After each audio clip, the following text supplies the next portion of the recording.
Welcome to the FemiNinja Project. I am your host, Cheryl I Love, middle-aged ninja hiding in plain sight, dedicated to restoring human dignity one person at a time and helping you unleash your personal power. Discover that it's possible to look like a woman, act like a lady, move like a ninja, and think like a warrior. And remember, men are always welcome on the FemiNinja Project.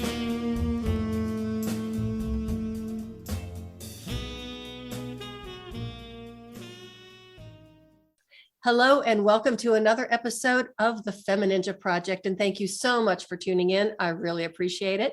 We have an amazing guest today.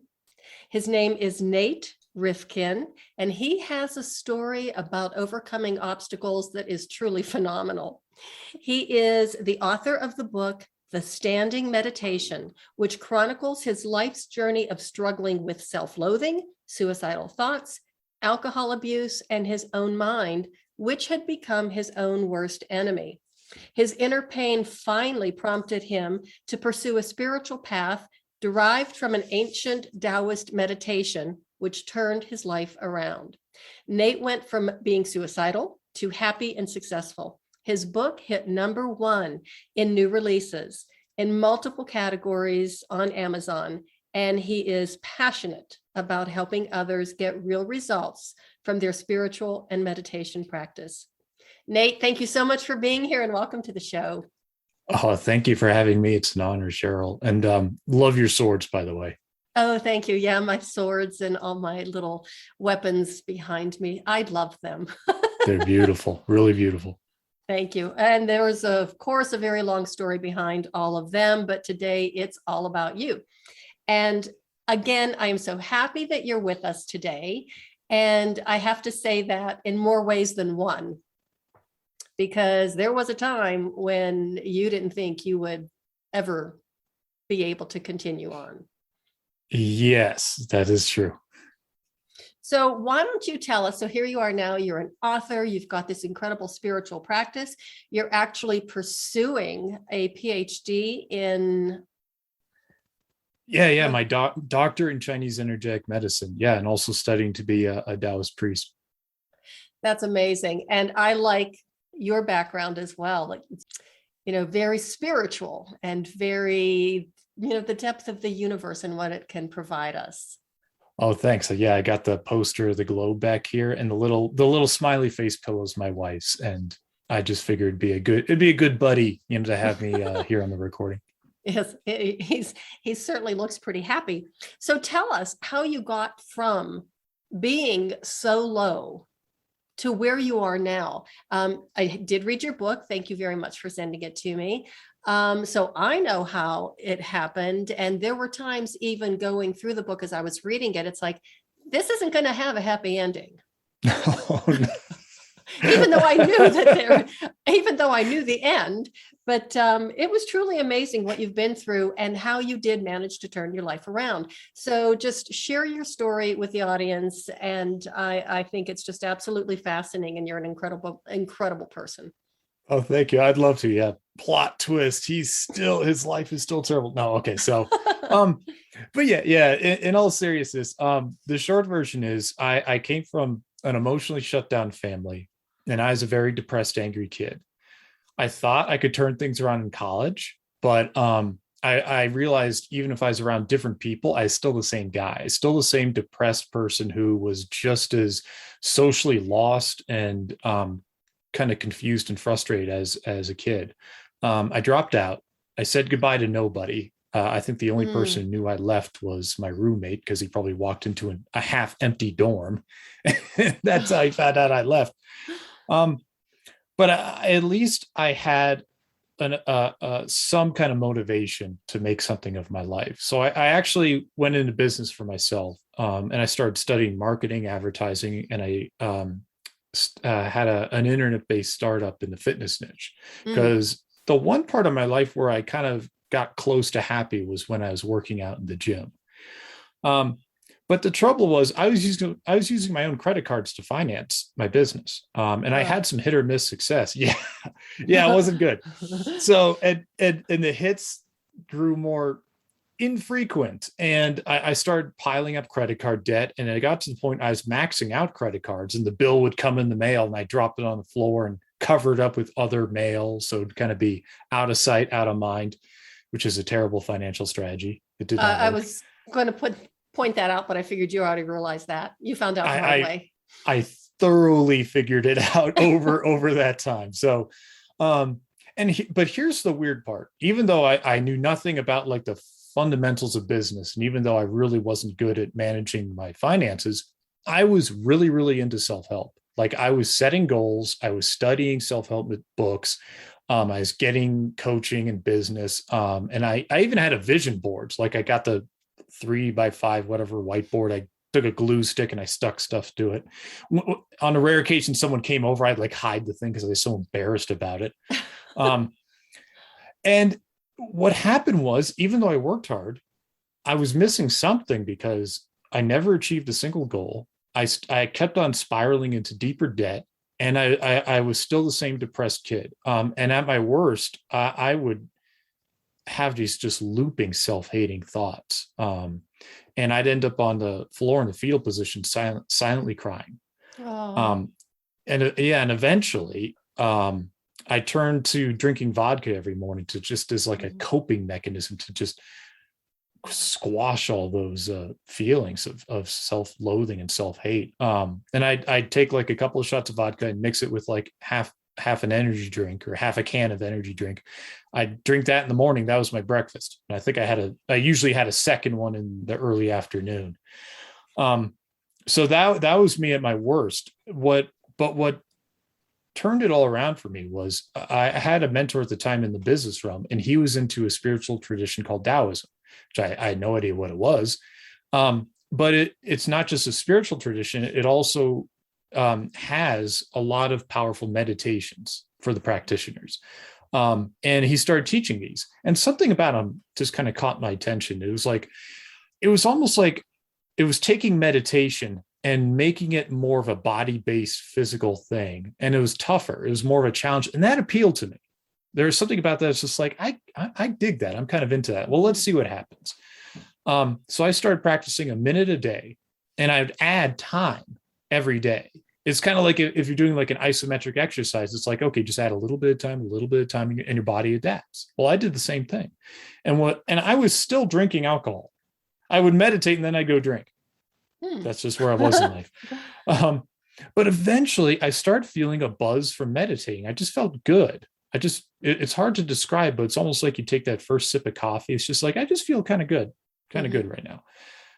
And it got better and better, and got to the point where one day I meditated and then took a drink of alcohol, and I didn't feel any better or buzz from the alcohol. I just felt more drunk. So I'm like, wait a minute, I wonder what's going to happen if this trend continues. Well, within a day or two, I was feeling really good from meditating, took a drink of alcohol, and I felt a little bit worse. And I was like, oh, see, the alcohol is only getting me to a certain point, and I was surpassing it. So I actually stopped drinking alcohol in the morning. Now that's a good plan. It was a good plan. I was very happy to not touch that bottle. I kept it in the freezer. Now, it's not to say I like banned it from my life forever. And this is just what happened to me. So I'm not saying that like your results may vary, but it's just an example of like the changes I was going through. And I remember like friends would say, there's something different about you. I'd like run into them after 6 weeks. And that's when I realized this is not just in my head. Something is going on that other people are picking up on. And I remember I kept going, and I was adding more time, and I was up to like 8 to 10 minutes a day. And one evening, is around midnight in springtime, I remember I could still hear like the crickets chirping outside. This was in Boulder at the time. And I did this meditation, and after a few minutes, I felt like my body was glowing like the sun. And I remember I like was in the zone for as long as I could, kind of maintain that. And then I sat down on my futon. I'm like, I'm going to dedicate my life to this, because this is worked out for me better than anything else in my life. And that was 12 years ago. And my life has certainly gone through some twists and turns since then. But yeah, I'm a much happier person now. I'm married, living with my wife in Golden. And now I'm passionate about telling other people about this practice, because it can rid yourself of gunk that doesn't serve you so you can live the life you want. So let me ask you this, because I'm sure the listeners are probably wondering as well, how long did it take? Because a change like this doesn't happen overnight. So if somebody decides they're going to try and do this practice, I mean, it is a gradual shifting of your mindset, shifting in your body, mind, and spirit, actually. So how long did it take before, I mean, you realized right away something was different, but when it got to that point that you felt that light and that you knew that you were going to dedicate your life to pursuing this? Well, that's a great question. It was a few months. It's hard. It's 12 years ago, so it's hard to remember exactly, but it was a few months to several months. And you're right, it does take time. That's the quote unquote, I'm using air quotes here. The bad news is that it does take time. And I still wasn't out of the weeds after that. The good news is you can experience like little wins along the way that confirm that a good positive change is happening. It's like someone that gets in, I mean, you know how it is. If someone gets in strength training, it's like, what does it really take to change the muscles of your body? It takes a lot of time, but you can know right off the bat that your body's changing, Baby steps. And those are the ones too, that are lasting changes. Those small changes, because they really get into your nervous system. They change the neural pathways, the neurotransmitters, and those are the ones that stick. Even people who want to either lose weight really quickly and they make a major change in their diet, that's not going to last. You have to do things gradually to allow for your body and your brain to kind of embrace what's happening. Yeah, for sure. It's like it reminds me, I forget the name of it, but there's this really cool principle where the longer something has been around, chances are the longer it will continue to be around. Like, for instance, if there's a book that was written 300 years ago and you could still find it today, there's a very good chance it'll be around 300 years from now. And same thing with a book like 5 years from now or 10 years from now. And it's the same thing biologically. So it's pretty cool. Totally cool. And the other thing I love the way you said this, when you were saying about the self-loathing and you called it your looping thoughts. Yeah. And it just kind of does run like this streaming loop that you can't stop. Yeah, because our brains, the conscious part of our like thoughts that come from our brains is a very, very, very powerful problem solving tool. The trouble comes when we direct that to solving, I'm going to bust out the air quotes again, solving the problem of like, what's wrong with me, or what's wrong with my wife? Not my wife, my life. There's nothing wrong with her. But she's awesome. Because when our thoughts are stuck that way, it's like taking a chisel to our own psyche. It can be really, really awful. Yeah, it's so self-destructive. And that brings me to the topic of self-sabotage, because a lot of what you were doing prior to this point in your life when you started doing the standing meditation was self-sabotage, and you didn't realize it at the time. And a lot of us do get caught up in those patterns where we are self-sabotaging and don't even realize it. Yeah. And it's an interesting thing because you can self-sabotage even while working really, really hard. The two can go hand in hand, because oftentimes self-sabotage can come in the form of pushing ourselves so hard that we, at 2 a.m, we just have to have that half gallon of ice cream. Or we push ourselves so hard at work or in our career that we dedicate no time to preserving the wealth we're trying so hard to build. I think it's a lot more common than one would think, because part of self-sabotage is the fact that we're blinded to it. That's why it's so dangerous and so devastating, because we can't see it. Other people might be able to see it, but we can't see it ourselves. And we're the ones that have to understand it so we could change it. Yeah, exactly.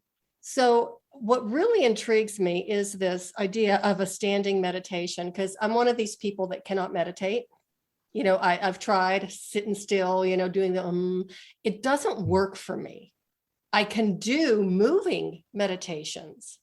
And so that's why the standing meditation, even, especially as a martial artist, really intrigued me. Yeah, it's super interesting. And it's not, when I say standing meditation, as you know, it's not like standing in line at the grocery store. It's Mhm. standing in a certain way that's actually going to challenge your muscles. Like, and just the brief recap of it, it's standing with your feet facing straight forward, wider than your shoulders, and your knees are unlocked. And that's the part that makes it very challenging. The knees are, you're unlocked. And then you tuck your hips. I like to phrase it like, it's like you're trying to sit on a bar stool that's just too high, so you can't even really sit on it. All you can do is just kind of tuck your hips and kind of hope you can almost like have your legs on either side of the bar stool. But this is an Mhm. invisible one. You're just imagining it's there. And then you hold out your hands in front of you as if you're hugging a big old tree or holding a beach ball. And then you tuck your chin down. So what you're doing when you tuck your hips and you tuck your chin, you're actually lengthening your spine. Mhm. So it's like, this, good grief, Nate, this sounds like you're trying to act like a lobster or something. But when you do this, it's actually opening up your body in a certain way where you're challenging your muscles, you're challenging your tendons. But as you adapt to it, you can actually relax into the position, which seems so counterintuitive, but you can relax into it. And that's how you can enter a meditative state, even while in an active position. So you're not just like, falling asleep, or, trying to sit still for 15 minutes and then wanting your 15 minutes back. Yeah, exactly. Yeah, Yeah. there's no falling asleep in that position. And that's what I loved about it, was just with the diagrams in your book, which thank you for putting those in. So for my You're welcome. listeners, you did a great job of not only in the content of the text of the book, but the diagrams and the explanations were very, very good. So it'd be very easy to be able to follow along. But I loved, looking at the positions and just seeing how much muscle activation it really would require to be able to do that. So you're not just what I would call, in my physical therapy world, hanging off your ligaments, because a lot of people do that when they're standing, but you're really actually getting that engagement of the muscles. And the way you described lengthening the spine, well, that's freeing up the spine to be lengthened and have the cerebral spinal fluid going back and forth. I mean, it just sounds amazing. Yeah, it really is. And what's interesting is, one distinction I want to make: when you get into the position correctly, like, kind of, and it starts with what I described. At first, yeah, your muscles are going to be probably yelling at you pretty Mhm. hard. Mhm. And what happens is, eventually, you can relax into the position, so you're using just a minimal amount, Mhm. because your tendons have adapted to it. Mhm. So eventually, what goes on, it's very paradoxical. You can maintain this position, and yet there is actually that function eventually of kind of hanging, but because you're in this position, it's a healthy thing. You're not I love that phrase, the hanging off your ligaments. You're not doing so in a way that's abusing them, because you've Right. taken the time to actually adapt to this position. So it's tricky, because it's so easy to fall into one or the other. You know what I mean? Right. So finding that balance really truly Yeah. is part of the art form of what you're doing. Right. Exactly. Yeah. Which adds to the challenge, but it's very worth it. Yeah. Well, and again, it really engages the mind and the mind body connection. I study something, well, I'm a Feldenkrais practitioner. I don't know if you've ever heard of that, but it's an incredible, very highly sophisticated form of neuromuscular reeducation based on the scientific principle of neuroplasticity, blah, blah, blah, all these big Oh, words. cool. It's so cool. It's a Yeah. 4-year training program, and it changed my life forever. And it was so amazing because my Feldenkrais training happened at the same time I started into martial arts. So it was just like, exponential, mind blowing. Oh my gosh, what's going on here? But in Feldenkrais, we move more from our skeleton, because it is, the skeleton that supports us. So basically, that's what you're doing in this position. First of all, the muscles are wanting to take over, and they are engaging to keep you there. But then that sinking and relaxing into it is because the muscular or the skeletal structure has taken over. Bingo. Yeah. That's cool. Yeah. And I mean, it's beyond the scope of our conversation here, but we could geek out at some other time. But that leads to martial arts applications too, which, when you Absolutely. said skeleton, it's like, yeah. So it's fascinating stuff how modern science is really showing that there's something to this, and like what you've studied. So it's really cool. Have you ever studied a martial art? I am a total beginner right now, but I am starting to practice Tai Chi. So Oh, nice. yeah. Nice.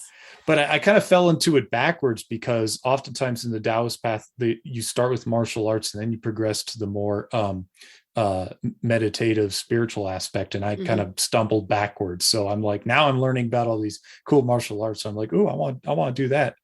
I might be a little too old for the more intense ones, but Tai Chi, maybe Bagua or something later. No. Never say that you're too old. I started my martial art training at 47. Oh, wow. Very cool. Well, kind of cool and kind of not. I mean, it was my second book is going to be out probably, well, it should be out any day now. And it is about my journey into this crazy world of men in martial arts that, here I was, a middle-aged princess, aging ballet dancer. And what am I doing in a dojo? So it chronicles my story. And there's a lot of really funny stories in there because most of the time I was the only woman in class. And it was just really, but it was an amazing experience. And I mean, I still do train today, but I was 47 and I didn't go willingly. And my teacher was actually my acupuncturist. And for 3 years, he tried to get me to train with him. And the very first time he put needles in my legs, I met him right after I turned 44. And the first time he put needles in my legs, he got a faraway look on his face. And he said, with your legs and my coaching, I could teach you how to kill with these things. And I thought, okay, the man is crazy. But who thinks like this, let alone says it out loud? So 3 years later, I said, okay, I'll take a few classes just to prove to you how much I'm going to hate it. And 10 years later, I became his first female black belt. That's so awesome. I'm 65. I'm still training. And and my sensei is 71 and still training, of course. And his sensei, who just was in town recently, is 79. He'll be 80 pretty soon. Very cool. I think I need to hear that. So thank you.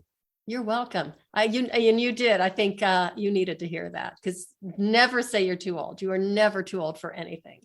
Cool. Digging it. Yeah. And you would be so awesome at any martial art that you did study based on what you know from your Daoist practice. So you'd be awesome. I'm going to go Shaolin. It's going to rock. Let me know. We can do a repeat podcast or a follow-up podcast. So one of the things that I thought was I don't want to say it was funny because it was really sad. That's okay. It all turned out well in the end. It did turn out well. With your financial, let's just say, tragedies and falling flat on your face so many times, you actually went from having a company that was making money to ending up standing on a street corner in some kind of weird costume, twirling a sign for $10 an hour. Yeah. So how did that happen? It was very interesting because if this were like, a perfectly wonderful story, I would have said, well, I fell on hard times and I got that job. And then I started doing a meditation and everything turned out well. But it's actually the opposite. Once I started doing this meditation, my inner life started really turning around. I stopped hating myself, didn't want to commit suicide or anything like that. The trouble was, because my spiritual path was really shifting, my outer life started to get very chaotic. I had a falling out with 2 business partners in another startup that I had, a different one, and all my income dried up. And I got really scared because I dropped out of college. So what's the guy going to do?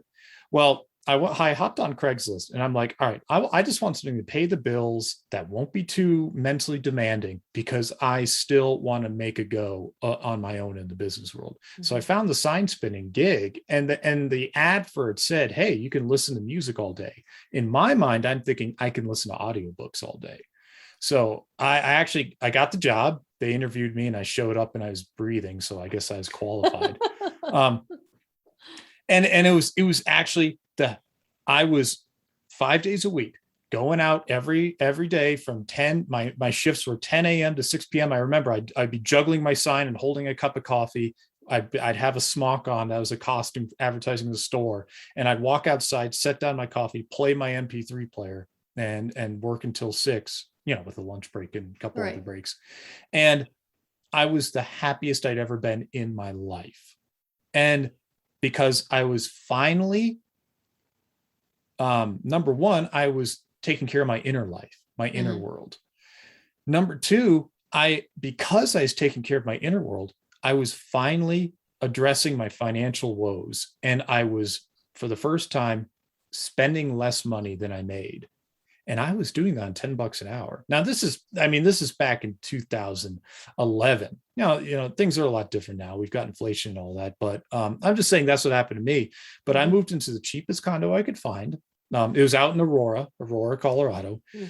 Like we're talking, you could throw a stone and hit Kansas. This is how far east it was for us Colorado folks. It's like, oh my goodness.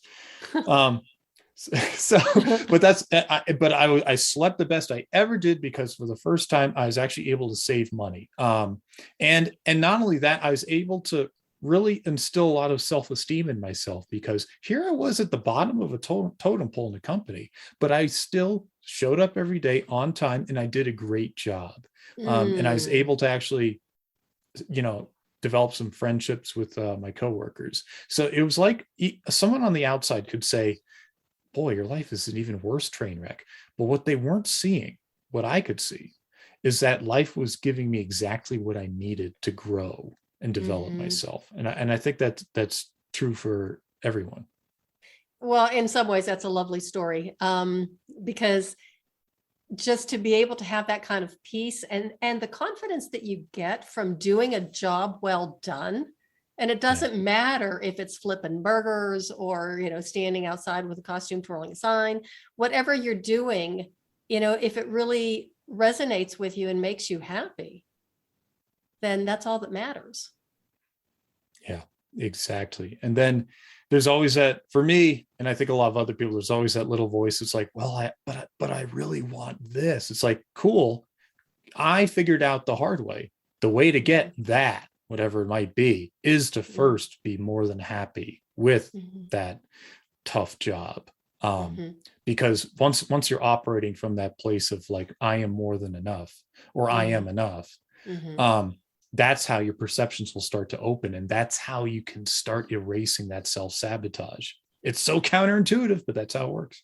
Ooh, this is a great segue, because I wanted to talk about your inner life and bring that into the idea of chi for my listeners who might have either heard of chi or never heard about it. Just explain that. Sure. When I first heard the concept, I thought it was this quaint sort of idea that people thought of thousands of years ago before we had microscopes. But what I'm finding is that there's some modern science actually showing there's something to this concept. So in the ancient Daoists, they would describe chi as the energy that kind of permeates the entire universe. It gives life to everything. And in fact, like the symbol for chi in Taoism involves, it's like a drawing where it involves like steam. So it's like this, it's like the steam that comes off of like the more tangible matter. And it's like the more energized, more ethereal version. So, okay, that's cool. But what's interesting is in more recently, I've been reading about how the ancient Taoists mapped out meridians that run through our body. Like you talked about acupuncture. Well, exactly. So for anyone who doesn't know, when you get an acupuncture treatment, they stick the needles into you, like your future teacher did in your legs. They stick needles in the meridians in your body, which are channels of energy. And they do this to balance out the energy, to remove stagnation, increase the flow. Well, okay, so it's like, really, do we have these channels called meridians? It's like, well, actually, modern science is showing that we have tissue in our body called fascia tissue, which scientists previously thought was just this inert tissue that held our organs together like empty sacks.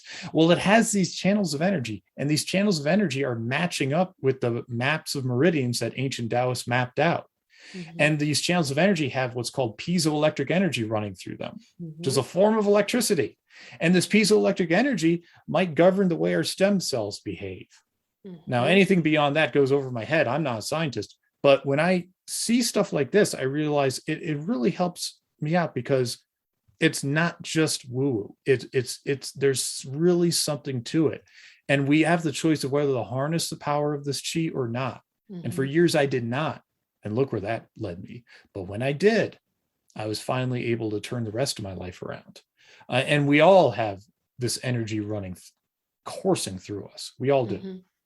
Isn't that amazing that it wasn't that long ago that it was thought that the fascia was actually just like dead tissue holding us together? I mean, how could anything be dead in our bodies? It is such an important part of like the nourishment system for the muscles and the nerves and the lymphatic system, everything. It's just amazing. And thank goodness for the advent of the electron microscope so we could really see what was going on. But how fascinating that how many thousands of years ago the Chinese knew this and the Yeah. Japanese knew this. I mean, it was just It's amazing. amazing.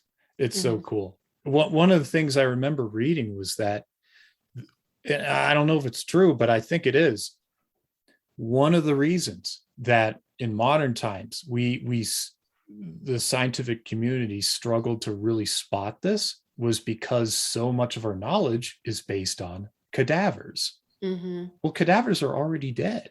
So of Mhm. course there's going to be some subtle differences between a cadaver and the living body, just the anatomy of it and what's going Mhm. on.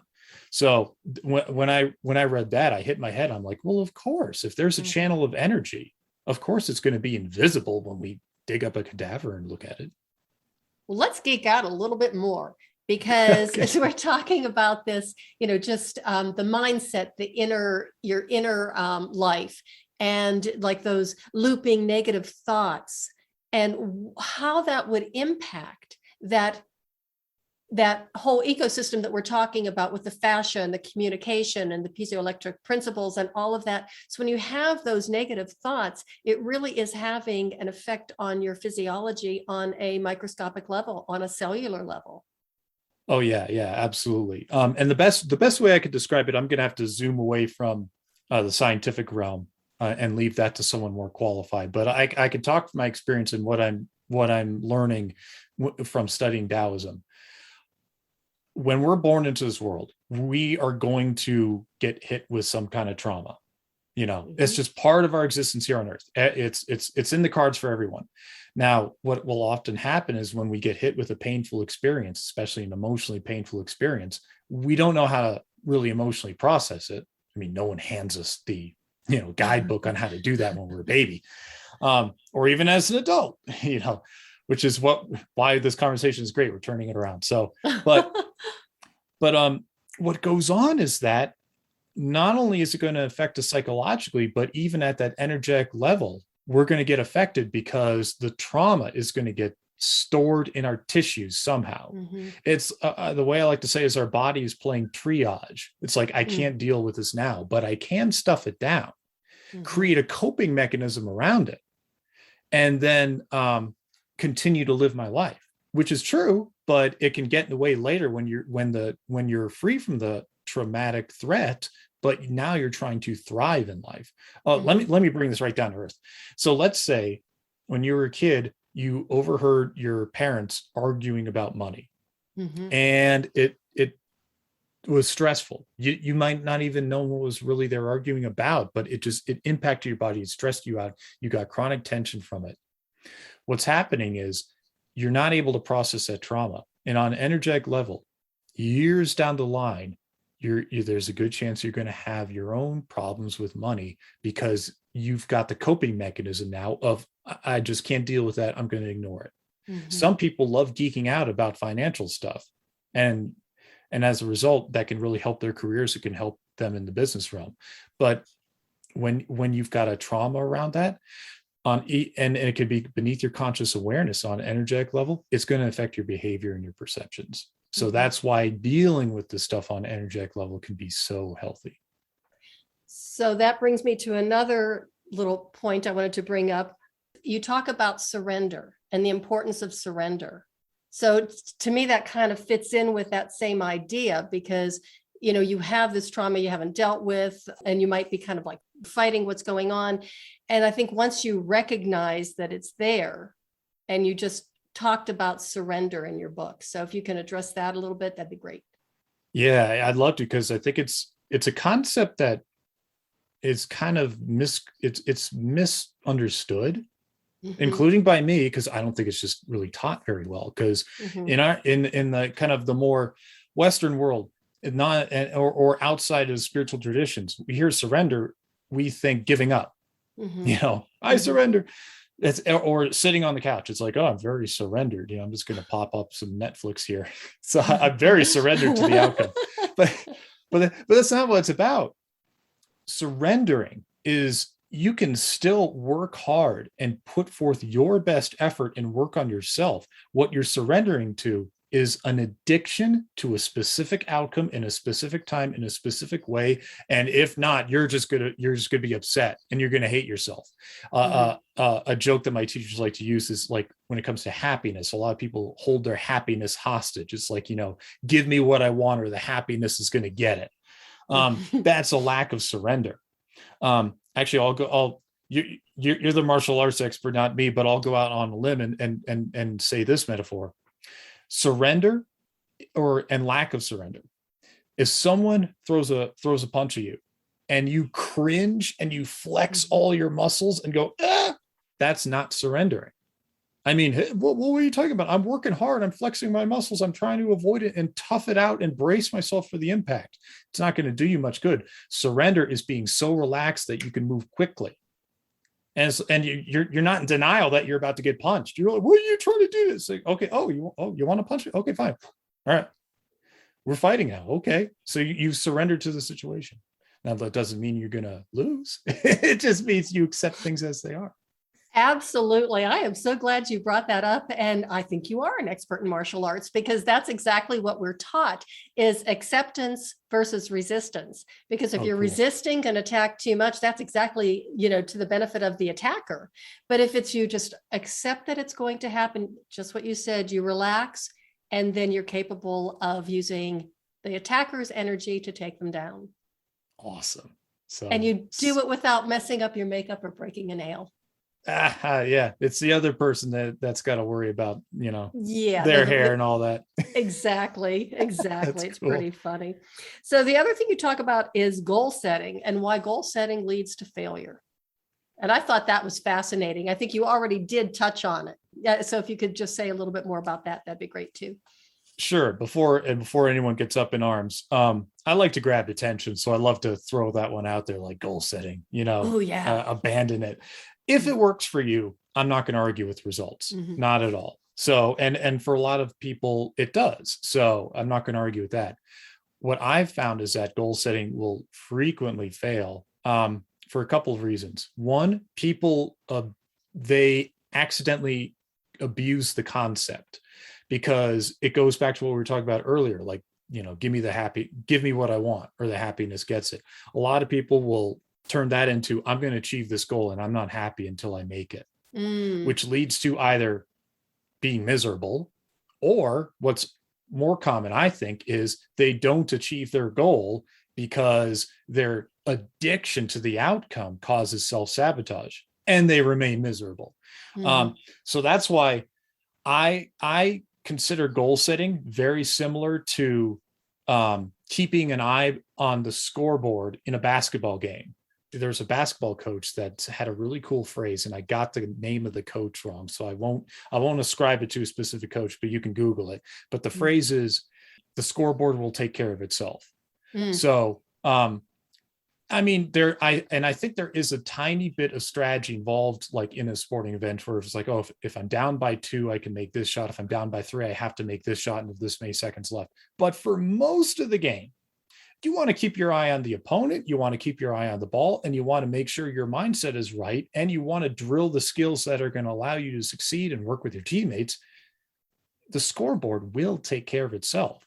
So I consider that the difference between setting goals and building out your daily habits and your daily disciplines. Like these days, I have a daily habit of working with a kettlebell. I do kettlebell swings to work out.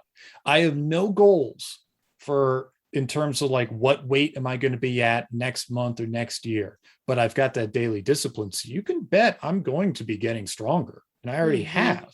My physiology does not care whether or not I have a goal, but it sure does respond to what I put my body through. So that's what's worked for me. Yeah. Well, that's interesting because when I did start martial arts, I never intended of ever testing. I didn't want a yellow belt. I didn't even want a white belt, but it came with a uniform, so I had to take it. But I had absolutely no desire to be a black belt or, like I said, not even a yellow belt. I just kept going to class. And the only thing I wanted to do was to live to see another day. And that was it. And, 10 years later, boom, it's just crazy. And it's amazing. I wasn't looking at that goal. I was just looking at day by day and the journey and being able to survive. Very cool. Yeah. If it works, it works, there's no substitute for that. So tell us what you have going on now, because I am fascinated by how this spiritual path, where it's taking you into getting your PhD and becoming a Daoist priest. So tell us about that. Let's see. Now I'm really enjoying writing. I'm just before we started talking, I was working on book number 2. I'm in the middle of thank you. And I'm in, how it is. I'm in the middle of editing the first draft, so it's just awful. I'm so sorry. You just get through it. You just get through it. Yeah. It's like holding the low stance or something. You just power it out. It's so funny. I tell people, and I have got, I call her now the black belt of editors. I have the best editor on the planet. I absolutely love her. But, nice. She did my first book, and so she's doing this next one. And even when the first rounds of edit came through, it's like, oh God, here we go again. It's like your editor is kind of like a combination therapist, priest, best friend, and worst nightmare. Yeah. I mean, it's just a combination of all of them. But so congratulations. What is your book about, the second book? Well, that's very interesting. I'm slightly departing from my first one. And this is all about how, if you're self-employed or an entrepreneur or a business owner, if you're in that world, one of the best things you can do is gather some friends who are also not the same industry, but also entrepreneurs, self-employed business owners, and brainstorm how you're growing and developing your businesses. Because I started doing that, oh boy, maybe 5 years ago or more, something like that. And it's been one of the most dramatically powerful parts of my life. And in fact, when I got married, my best man and groomsmen were all members of this group. That's how close we got. So that's the book. Yeah, the book's about how to build one, how to sustain it, and all the lessons I learned. Excellent. Do you have plans for more than a third one on the way or in the vault? Probably. I mean, I'm someone who cannot not write. So yeah. And I think everyone's got that thing where it's just like, I cannot not do it. And if someone can devote more and more of their life to it, I think the more they'll thrive and be happy. So yeah. Oh yeah. I'll be writing. although then there's that other part that says, oh, please, somebody stop me from myself. Oh yeah. Yeah. I can't help you with that part. So. it's just you learn it. You got to roll with it, roll with it. That's right. Okay. So now, where are you in the process of becoming a Daoist priest, and how far along are you in your PhD? Oh gosh. So let's see, doctorate, 4-year program. And I'm a year and a quarter of the way into that. Wow. I think my practitioner certificate is on the way, in the mail, literally. Nice.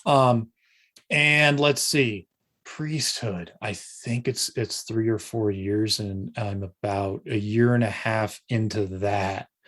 And I know I'm opening up a totally new loop, but I'm actually less than 30 days away at the time of our conversation from being ordained as a priest in esoteric Christian mysticism too. We didn't even touch on that, but I'm into a lot of wacky stuff. Oh, I would love to hear more about that sometime. That is Well, just that's pretty phenomenal. That's pretty we'll have to amazing. talk again. Yeah, and that Yes, we it's will. funny. Yeah, that was a shorter program, so I'm actually almost done with that. But yeah, and it was interesting because for many years, all I knew was just the standing meditation. That's it. I had no teacher. I was alone, but I stuck with it. And now in the past 3 years, the spirit realm, I think, was just like, okay, here we go, next phase. And now all this stuff has been opening up. So it's been like I've been shot out of a cannon. So what's that saying? When the student is ready, the teacher arrives. Yeah, it's very, very true. As much as we want to say, no, I'm ready. But yeah, absolutely. That brings me to another question or another point. Are you working with people individually? Are you coaching? Are you teaching, the meditation, the spirituality? What's the plan with that? That's a great question. Not quite yet. Because I'm making sure I want to get ordained first and really do things the right way. Now, I wrote the book because that was just about my experience on my own learning this meditation. Right. But I think, let's say 2022 is when I'm going to start putting some programs together. And then I'll go from there. So not quite yet. Okay. But in the meantime, our listeners can find you. They can go to your website, which is, what's the link? Oh, it's thestandingmeditation.com. And right now that just goes straight to the Amazon page where people can check out my book. And learn a little bit more about you, but you've shared a lot of information too. But I am so interested in this next book. I am so interested in, I'm going to stalk you. I hope you don't mind. All right. Okay. And you're a ninja too. Actually, maybe I should. You're a ninja too. So this could get bad. Or not, or not. It's okay. Okay. Have mercy. I will. I know it's really funny. It's really cute. A lot of the guys actually were afraid of me for a very long time. I mean, after I started climbing the ranks, and it was like, oh, that's so sweet. That's just really, you are afraid of me. That's just wonderful. So I hear you. Actually, it's kind of funny because in the group of my teachers, one of them is a woman, and she reports the exact same thing. Yeah. Yeah. Also does a lot of martial arts. So yeah. Ooh, I love it. I love her. Well, Nate, thank you so much for being here, for sharing your story. This is just absolutely fascinating. And I would love for you to come back, and share a little bit more of your story, catch up with what you're doing. And I'm going to be following you and just keeping track of your progress, because I think you're an amazing person and you have a fascinating story and you can help so many people. Well, thank you so much. I was honored to be here. So thank you.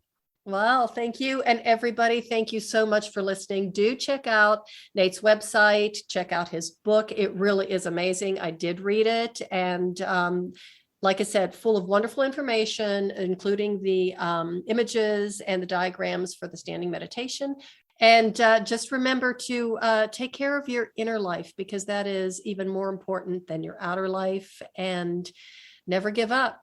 You can overcome anything. And that is the way of the FemiNinja.